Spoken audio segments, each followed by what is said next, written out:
Buen día, les voy a hablar sobre el bienestar subjetivo. Para esto me voy a basar en un artículo escrito por Ed Tiner, quien es el investigador principal sobre este tema.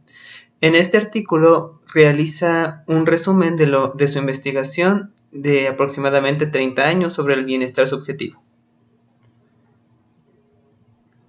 Antes de iniciar, comentaré algunos elementos de cómo interpretar una prueba estadística que pueden ser de utilidad. En primer lugar, hay que identificar qué es la significancia estadística. Esto es una comparación entre grupos y lo que está indicando cuando algo es estadísticamente significativo, que la diferencia entre los dos grupos no se debe al azar. Por ejemplo, se puede comparar dos grupos, como podría ser una en nacionalidad Estados Unidos y China, en una variable intervalar como puede ser la inteligencia. Aquí se puede ver en la curva B, que podría ser China, que las personas son más inteligentes en comparación con Estados Unidos y que esta diferencia no se debe al azar, especificando el punto 0,5. Lo que nos dice es qué tanta es la diferencia entre uno y otro grupo. Para poder identificar el tamaño de la diferencia entre esos dos grupos, se utiliza el tamaño del efecto. Un indicador al respecto es la D de Cohen, que estaría indicando el tamaño de la diferencia entre los dos grupos. Para poderlo interpretar, Cohen propone una regla o unos valores que pueden orientarlos, de tal manera que una D de 0 indica que los grupos son iguales, de punto 2 indica un efecto pequeño, punto 5 mediano y punto 80 grande. Una interpretación de la D podría ser algo parecido al equivalente a una desviación estándar. Otra medida que va a emplear el autor es la correlación de Pearson. Esto se realiza una relación entre dos variables a nivel intervalar. Cuando hay poca relación, generalmente se van a encontrar puntos dispersos. Cuando hay una alta relación y esta es positiva, es decir, a mayor de un elemento, mayor de otro elemento, va a mostrar un incremento y generalmente la R va a ser positiva.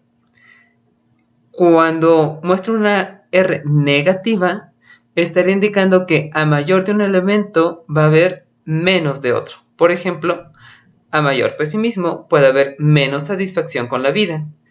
Y una correlación perfecta generalmente únicamente se puede ver en fenómenos físicos, en donde conforme va aumentando una característica como puede ser el tiempo, aumenta también la distancia pensando en la variable de aceleración.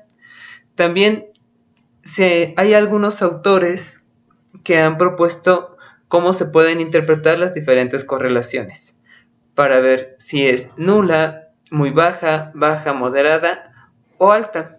Generalmente ya una correlación moderada ya es algo aceptable en las ciencias sociales. El odds ratio se utiliza para ver riesgos. Aquí se utilizan datos nominales, generalmente dos valores. Esto es exposición y no exposición a algo, o bien puede ser, y la otra variable es sano, enfermo. Aquí puede verse el ejemplo de exposición y no exposición, y bien presenta la enfermedad y no la presenta. Aquí se encuentran las fórmulas para poderlo determinar. El cómo se interpreta generalmente se considera protección en un rango de 0 a 1. Mientras que se considera un riesgo, esto es arriba del 1. Y el rango puede ser hasta el infinito. Cuando es 1R mayor a 3, este ya es clínicamente significativo. Ahora bien, ya con esos elementos básicos de estadística, podemos empezar a analizar el bienestar subjetivo.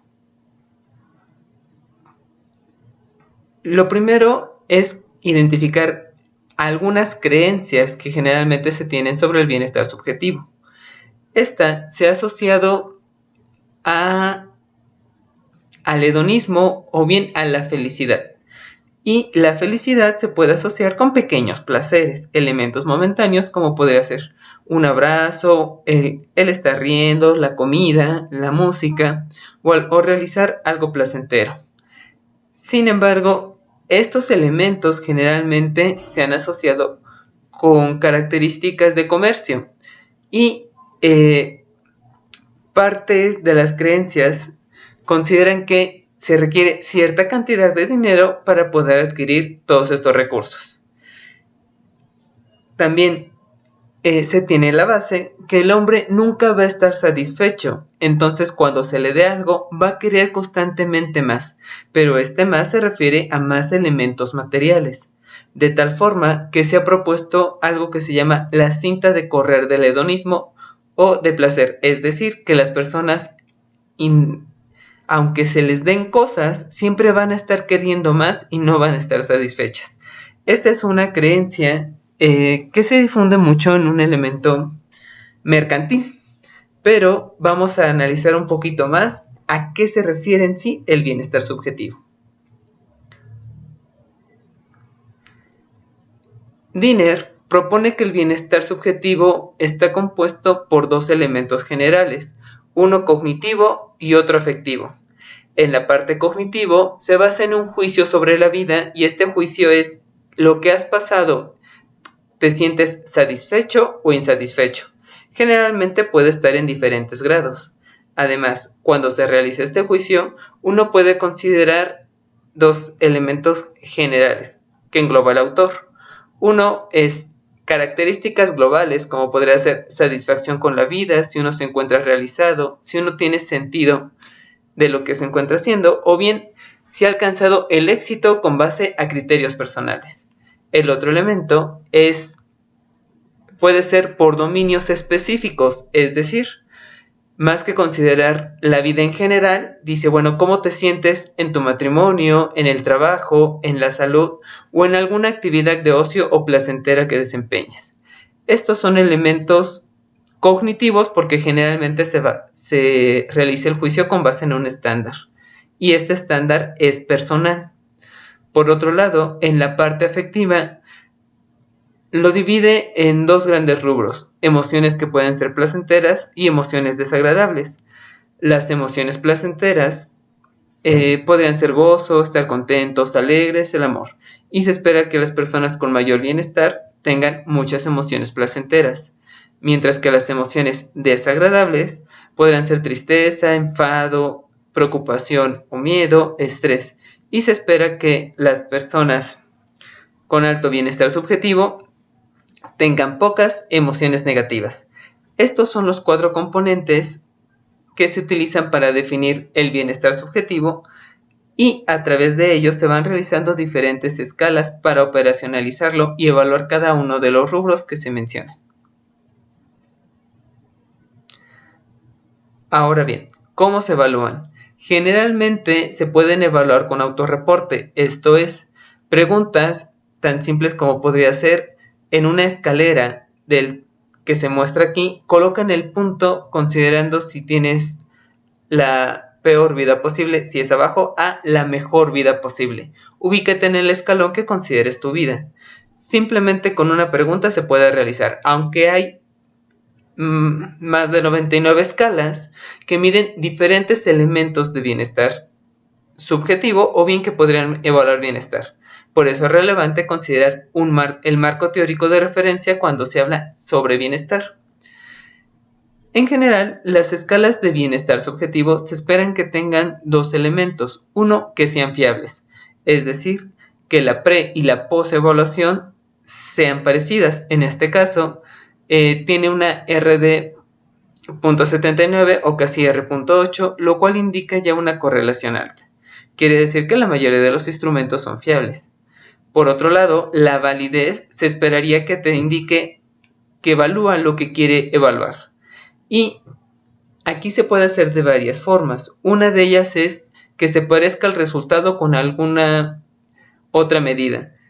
Como los instrumentos de autorreporte son los más utilizados, por eso detalla mucho con qué otros instrumentos o con qué otras características se ha relacionado. En ese sentido, se ha relacionado con lo que indican amigos y familiares, se ha relacionado autorreportes igual con lo que indica otro informante, con la intensidad de la sonrisa, pensando en características fisiológicas, con los recuerdos, es decir, se le hace escribir una historia o recordar cosas de su vida, y se categorizan los recuerdos en positivos y negativos, y se ha asociado que las personas con mayor bienestar subjetivo recuerdan más cosas positivas. Con las palabras usadas también al hacer un escrito, e incluso con elementos fisiológicos como podría ser el cortisol, las personas con mayor bienestar presentan menos niveles de cortisol, y el cortisol es una sustancia asociada con el estrés. En las escalas de autorreporte pueden variar si se relaciona con algunas otras preguntas. Por ejemplo, si se pregunta antes cosas políticas, generalmente las personas indican después menor bienestar, o igual con el día de la semana. Puede ser que las personas generalmente indiquen que son más felices el domingo que el lunes. Además, hay muchas otras medidas, ya no de autorreporte, sino que también indicarían como cierta objetividad o ya no lo que indica la persona.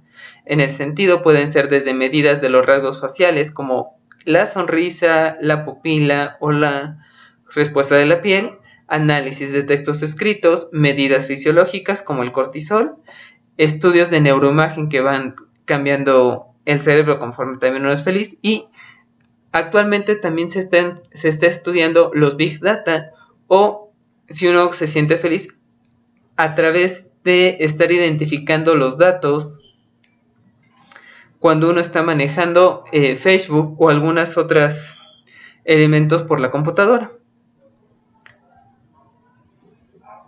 Muy bien. Y ahora, ¿qué elementos afectan el bienestar subjetivo? Por un lado, la genética podría explicar entre el 30 y el 40% de qué tan felices nos encontramos. Otros elementos podrían ser las necesidades básicas, es decir, que podamos tener comida, alimentación, seguridad, una casa, y la salud, es decir, tener como estas necesidades también se ha asociado con el bienestar subjetivo, tener buenas relaciones sociales y varias experiencias, y también el ingreso económico. Aunque en este sentido se ha encontrado que después de $95,000 al año que vayan ganando las personas, ya no se encuentra un incremento de satisfacción, es decir, lo que se comentaba al inicio de la cinta de correr hedónica, que el hombre siempre iba a querer más. En cuestión de satisfacción va a llegar a un punto donde, aunque tenga más dinero, no se va a sentir más satisfecho. Y por otro lado, las emociones se necesita mucho menos dinero, es decir, las características placenteras que se pueden conseguir con el dinero en realidad son menores. Va a la parte de satisfacción que se asocia más con un juicio, ya puede ser las expectativas o lo que cada persona pueda considerar que le va a satisfacer en la vida. Hay algunos otros fenómenos que también se relacionan con el bienestar subjetivo. Entre ellos se encuentra el casarse, que puede producir un incremento, aunque después de un tiempo las personas vuelven a regresar a un estado normal, es decir, al principio cuando se casan, los primeros 2 años podrían ser incrementar su bienestar subjetivo, pero después de este tiempo podría regresar al estado normal antes de que se casara. Claro, también podría disminuir, y esto va a depender del tipo de relación. Por ejemplo, si es una relación que tiene pocos ingresos y que constantemente las personas se encuentran criticando unos a otros, entonces pues el bienestar de los dos disminuirá más abajo de lo normal. Algunos otros acontecimientos que afectan considerablemente el bienestar subjetivo son la viudez, la cual afecta la satisfacción, también el desempleo, así como los problemas funcionales. De hecho, los problemas funcionales, esta incapacidad de poder realizar acciones por sí mismos, es decir, perder la independencia, afecta considerablemente el bienestar subjetivo. Impacta de diferente manera en la satisfacción y en las emociones. Generalmente la satisfacción queda afectada con algún problema funcional, aunque las emociones se vuelven a restablecer con el paso del tiempo. Hay también otros elementos que pueden estar asociados con la felicidad, por ejemplo, el dinero, la inequidad en los países políticos, la inequidad en los países, la libertad política, es decir, en países democráticos o países un poco autoritarios, y a una característica que se ha asociado también con la felicidad son las áreas verdes, es decir, poder estar caminando en un parque o disfrutar de la naturaleza. Hay varias teorías que engloban el bienestar subjetivo y quieren explicar qué es lo que produce el bienestar subjetivo. Diner las categoriza en tres. Uno son biológicas o del temperamento, las otras son de satisfacción de necesidades y las terceras corresponde al estado mental. En cuestión de las biológicas y el temperamento se encuentra, por ejemplo, la teoría del punto fijo. Esta puede explicar por qué los gemelos llegan a tener cierto grado de felicidad. O incluso cuando pasan diferentes fenómenos en la vida de una persona, por ejemplo, alguien se puede ganar la lotería y 3 meses al momento de ganarse la lotería incrementa su felicidad, pero después de 3 meses su felicidad vuelve a un nivel similar al que tenía antes de ganarse la lotería. Es decir, parecería que este elemento se parece con cierto estándar. Hay algunos elementos que ya no lo restablecen, como podría ser el divorcio, la disfuncionalidad, el desempleo o el empleo favorable, si es que las condiciones en las que se encontraba la persona son bastante negativas. En varios de estos elementos, ya la felicidad ya no se restablece a los niveles anteriores, aunque tampoco varían tanto. Las teorías de la satisfacción de necesidades indican que una persona será feliz cuando logre satisfacer alguna necesidad, alguna meta o deseo que tenga.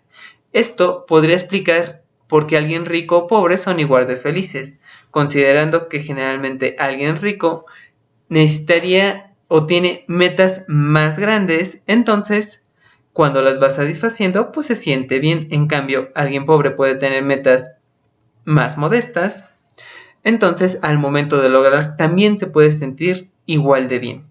Por eso los niveles serían muy semejantes.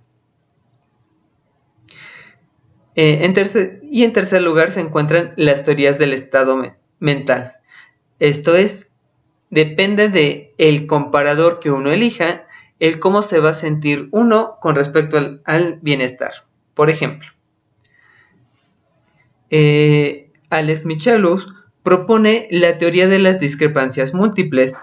En esta teoría propone que la satisfacción de cada persona va a ser la discrepancia percibida entre lo que uno tiene, que sería como la línea base, y algún estándar. Este estándar puede ser los deseos que uno tiene, la relevancia que tienen otros, es decir, estarse comparando con lo que uno tiene con otras personas que considera relevantes, como podría ser alguien en el trabajo, en la escuela, o alguien muy parecido a nosotros.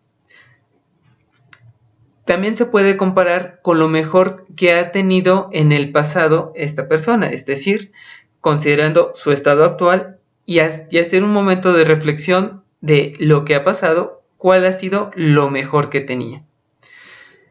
Lo que se espera tener también de hace 3 años, es decir, uno decía, yo tenía ciertas metas hace 3 años y ahora, ¿qué he logrado? Si he conseguido las metas para sentirme satisfecho o no. E incluso uno puede generar como una expectativa futuro diciendo, yo espero tener a 5 años tal meta, ¿en qué punto me encuentro? ¿Qué tan satisfecho me encuentro en cuestión de esa discrepancia? Hay otras características cuando uno considera los méritos o las actividades que ha hecho y dice, bueno, yo he realizado algunas actividades que creo que son más valiosas o menos valiosas con respecto a lo que me está pasando. Y también elementos de lo que uno considera que necesita con algún criterio personal. En ese sentido, estos elementos de comparación se pueden realizar sobre un área como podría ser la laboral, la escolar, la familiar, la salud, el ocio, la pareja, los amigos o la situación económica o material. Muy bien. Además de las teorías, otra pregunta que se ha realizado es saber si es útil el bienestar subjetivo. Es decir, no valorar el bienestar subjetivo por sí mismo, sino asociado con algún otro elemento. En ese sentido, se ha encontrado que las personas que tienen mayor bienestar subjetivo tienen mejor salud y también más tiempo de vida. Esto no es una asociación directa, sino que podría estar mediado por alguna otra característica. Por ejemplo, las personas que tienen mayor bienestar realizan más hábitos saludables, como podría ser ejercicio. Además, menos hábitos dañinos, como podría ser fumar o tomar alcohol. De ahí que el bienestar subjetivo podría ser como un elemento mediador que permite mejorar la salud y la larga vida. Y aumentar la expectativa de vida. También se ha encontrado que las personas más felices o con mayor bienestar subjetivo tienen mejores relaciones sociales. Esto indica a una menor probabilidad de divorcio y también una mayor cantidad de amigos. Esto de alguna forma va fortaleciendo redes sociales que sirven de apoyo también en la vejez. En el trabajo también se ha encontrado que las personas que presentan mayor bienestar subjetivo tienen un mayor rendimiento cuando se encuentran trabajando. También realizan más trabajo extra, tienen menos ausentismo y pueden tener mayor creatividad o innovan más cosas. Por otro lado, en muchas situaciones del trabajo hay estrés, es algo inevitable, pero se ha encontrado que las personas más felices se pueden restablecer más rápidamente de estas situaciones de estrés. Esto, de alguna forma, evita algunos problemas importantes en el trabajo, como podría ser el ausentismo y el burnout. Y si bien se ha asociado, es decir, hay una cierta correlación entre estos elementos, y hay que tener cuidado con las interpretaciones, algunas investigaciones longitudinales, así como estudios con animales, sí estarían indicando que el bienestar subjetivo es el factor que explica estos incrementos en otras áreas. Por lo tanto, sería una variable a tomar en cuenta también pensando en mejoras en algunos otros elementos. La parte de bienestar subjetivo también es un elemento que le interesa a las naciones, tanto a sociólogos y economistas. En ese sentido, se han realizado diferentes estudios internacionales. Se ha encontrado que sí hay una relación entre el ingreso per cápita y la felicidad. Aquí, y también que las naciones pobres y ricas tienen un nivel similar de felicidad. Esto hay que considerarlo con base en resultados y exactamente cuál sería la interpretación. Por ejemplo, si bien en las naciones pobres puede ser que tengan menos recursos y se compara con las naciones que tienen muchos recursos, estas personas que tienen pocos recursos tal vez no tengan muchas necesidades satisfechas y son entonces las que tienen menor felicidad. Al estar haciendo una comparación entre extremos entre naciones pobres y ricas, por eso puede existir cierta correlación, aunque eso no indicaría que a más dinero, mayor felicidad. Y eso va a la segunda parte. Si bien hay naciones pobres, estas naciones pobres pueden tener satisfechas las necesidades básicas, de tal manera que por eso pueden compararse con naciones ricas y tienen un nivel similar de felicidad. Recuerden que el bienestar subjetivo es una medida de qué tan satisfecho se encuentra una persona con base en los estándares personales.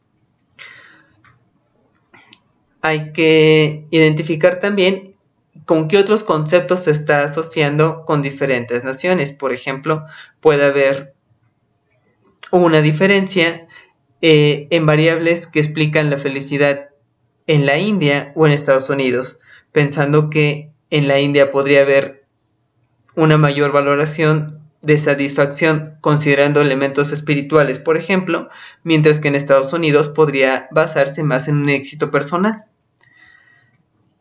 Y hay también algunas características con respecto a la edad que en un momento extenderé. También hay que tener cuidado con el significado de las palabras. Si bien bienestar subjetivo se puede interpretar en ocasiones como felicidad, e incluso yo lo utilicé intercambiando los términos en esta presentación, en cada país puede tener un significado diferente. Cuando se dice felicidad,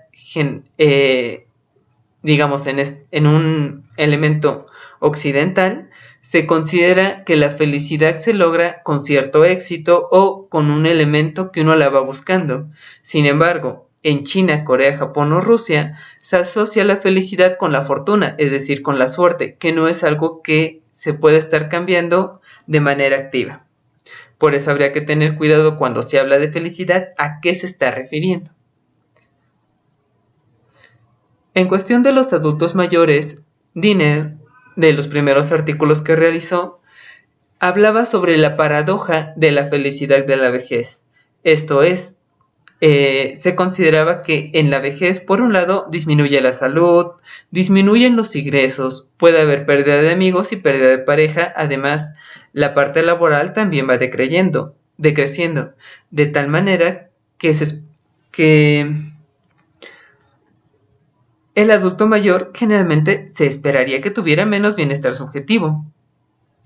Sin embargo, al hacer los análisis cuantitativos, se encontró que la felicidad presenta una forma de O, es decir, las personas más jóvenes y las mayores son las que tienen un mayor nivel de felicidad, mientras que las personas entre 30 y 50 años se encontraban en un menor nivel de felicidad. Por eso, el autor se preguntaba, muy bien, ¿cómo es posible que las personas mayores que tienen tantas pérdidas puedan tener mayor felicidad? Entre las respuestas se puede considerar qué es lo que los diferentes indicadores de felicidad. Por ejemplo, si bien está el elemento afectivo, hay que ver cómo se está evaluando el afecto. En el caso de los adultos mayores, si bien las emociones son menos intensas, puede haber otras características como la frecuencia en la cual se presentan estas emociones y estas se mantienen en diferentes eventos. Por otro lado, hay que considerar que hay una variedad de población y si bien hay algunos adultos mayores que tienen las características mencionadas negativas, no todos los viejos tienen esas características, es decir, no todos son pobres ni todos son enfermos. Muchos de ellos pueden seguir haciendo alguna actividad que les agrade, pueden conservar una salud al menos que les permita independencia y autonomía, y esto les puede generar todavía felicidad. Por otro lado, hay diferentes modelos que explican que la visión conforme uno va cambiando ocasiona que uno perciba diferente la felicidad. Entre ellos se encuentra la teoría de la selectividad emocional propuesta por Laura Carstensen. En ella dice que cuando el tiempo es percibido como largo e incierto, las metas se van a relacionar con conseguir información y expandir horizontes. Es decir, cuando uno considera que le queda mucho tiempo de vida, puede ver un panorama amplio y dice, quiero abarcar mucho porque no sé qué me depara el futuro. Entonces me voy a concentrar en informarme o en adquirir recursos que me preparen para explorar este mundo diverso. En cambio, cuando el horizonte del tiempo es limitado, es decir, cuando uno está pensando que le queda poco tiempo de vida, los objetivos se van a orientar al presente, principalmente se van a centrar en el significado y en la satisfacción emocional. Es decir, ya no se va a estar pensando en buscar información para conocer todo un mundo, sino se va a empezar a valorar el mundo que uno conoce. Le va a colocar el significado, se va a orientar en lo que tiene, en las emociones y en lo que puede ser importante para la persona.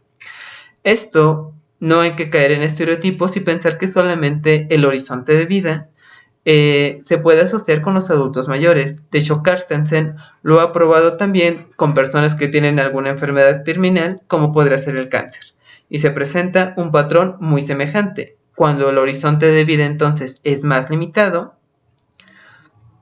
los objetivos se van a centrar en aquellas cosas que tienen algún significado o alguna satisfacción emocional.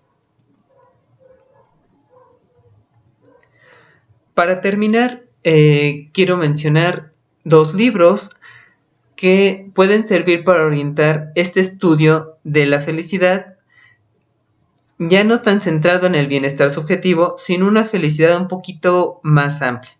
La propuesta de estos 2 libros, escritos por Martin Seligman, quien es promotor o iniciador de la psicología positiva, en ellos da una perspectiva de la felicidad de manera amena y también incluye estudios relevantes sobre la felicidad. Una de las aportaciones o una de las características que pueden encontrar en ellos es que la felicidad no se asocia con las personas que pueden ser más felices o bien que se la pasan riendo todo el tiempo.